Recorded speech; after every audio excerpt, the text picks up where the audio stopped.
Hello, writers, readers, and everyone in between. Happy I'm okay day.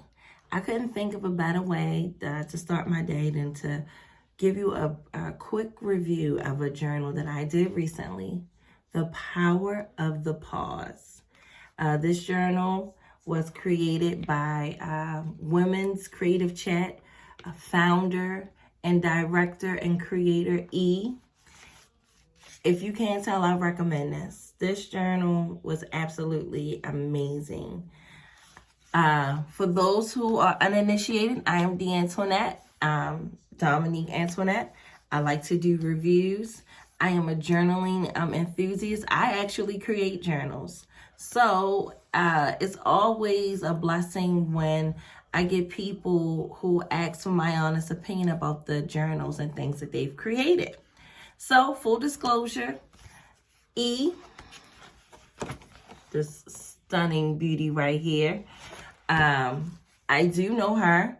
I know her very well. Actually, I am a part of her Women's Creative Chat community. Women's Creative Chat is a community for creatives. Anyone who identifies as a woman, you are welcome. It is specifically geared towards moms. But like I said, if you identify as a female, you are welcome in the community. But when I say that it's all inclusive, that's what I mean. Because even if you're not a woman, aka if you're a male, some of her most frequent collaborators are amazing men.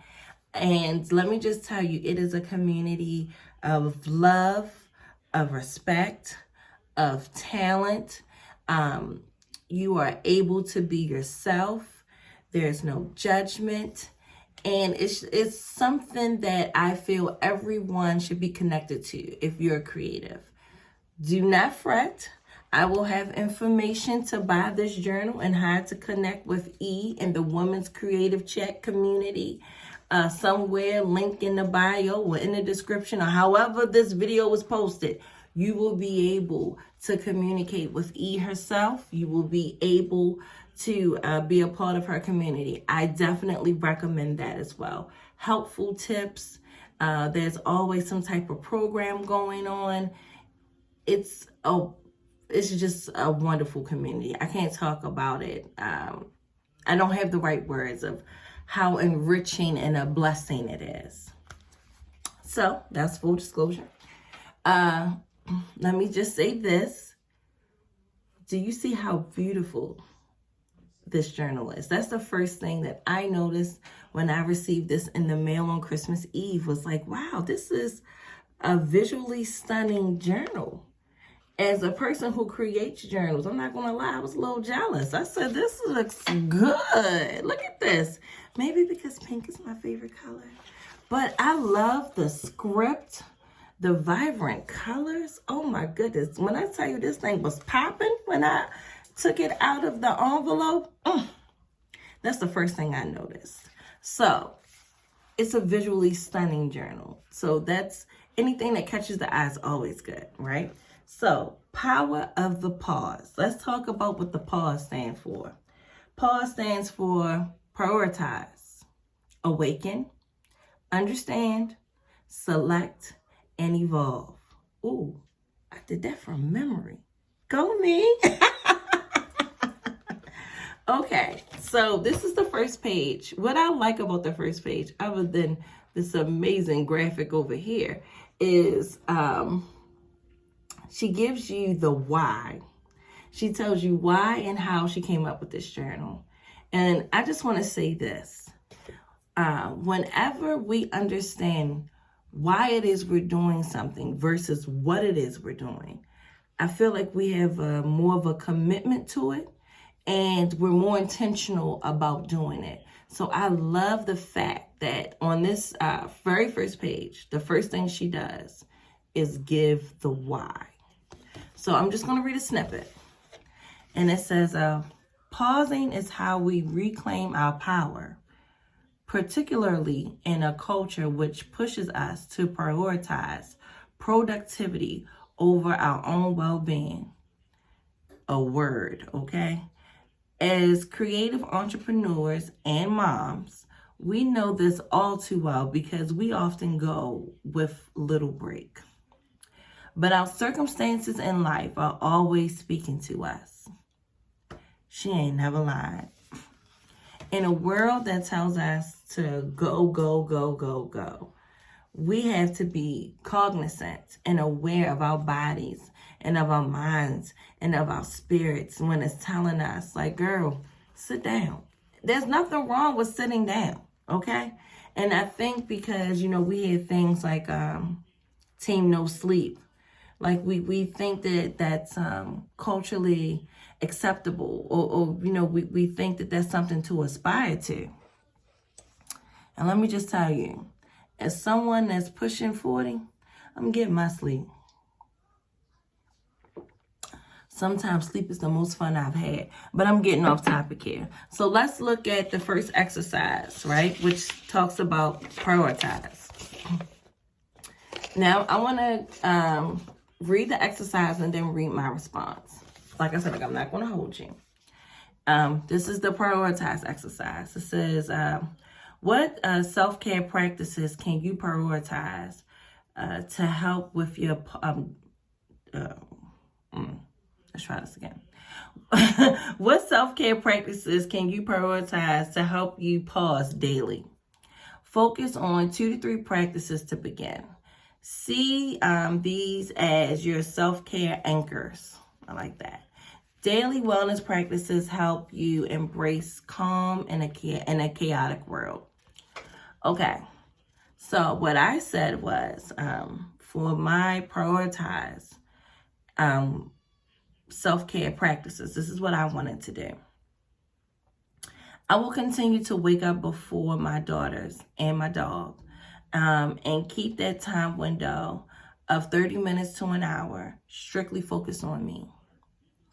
Doing whatever I choose to do, even if that means going back to sleep. So, my big sis, Kima girl, had once said that she wakes up at like 4:30 in the morning before everyone in her house to have that time for herself. Now, at first, I thought that was a bit dramatic, right? I'm like, seriously? But I get it. I wake up sometimes in between 4 and 5 to have a window because I start waking up people in my family around 5:30, 6 o'clock. So I wake up anywhere from 4 to 5 in the morning to decide what it is that I want to do for Dominique. And I strictly only focus on things that pertain to Dominique. I'm not doing the dishes. I'm not doing laundry. I'm not making lunches. I'm not doing anything other than what Dominique wants to do. So that might be journaling. It typically is. That might be watching a movie that I want to watch uninterrupted. And like I said, that might sometimes just, I'm going to just go back to sleep. Best decision of my life. Get into it. Wake up. Even if it's just 10 to 15 minutes early before everyone in your house and dedicate that time to you. That's some good advice right there. Life-changing. Another thing I said I wanted to do was continue to talk to God. When I am in constant communication with God, I am more. I am more confident. I am more productive. I am more caring. I am more aware. Just more amplified. It's God working through me. I'm impressed with that myself. I wrote this on December the 30th, by the way. So this is me revisiting what I'm saying. So, yes, when I am in my own time space, when I'm waking up that hour, sometimes 2 hours, maybe 30 minutes before everyone in my house wakes up, I do a devotional. Then I write down my prayer. And then I write something that I'm manifesting. And I write it anywhere from like maybe 55 to 100 times. And it's just something like, Lord, keep working on me. Lord, use me. I want to be more present. But having that time with God makes all the difference. Prioritizing my time with God makes all the difference. When I do that first thing in the morning, it's a part of my routine. And like I said, when I notice when I do it and when I am intentional about it, I see the difference in me. When I don't do it, I realize that I'm not as productive. I'm not as aware. I'm not the best version of me. So having that time with God and prioritizing that time with God, not treating like, oh, I got to pray because, I just woke up. No, being excited about it makes all the difference. So yes, being in that constant communication with God definitely enhances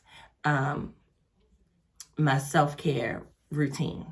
And lastly, what I said was being more present, listening more to myself and saying no, knowing and understanding my body and my mind, and when I'm at my limits and not trying to overextend myself.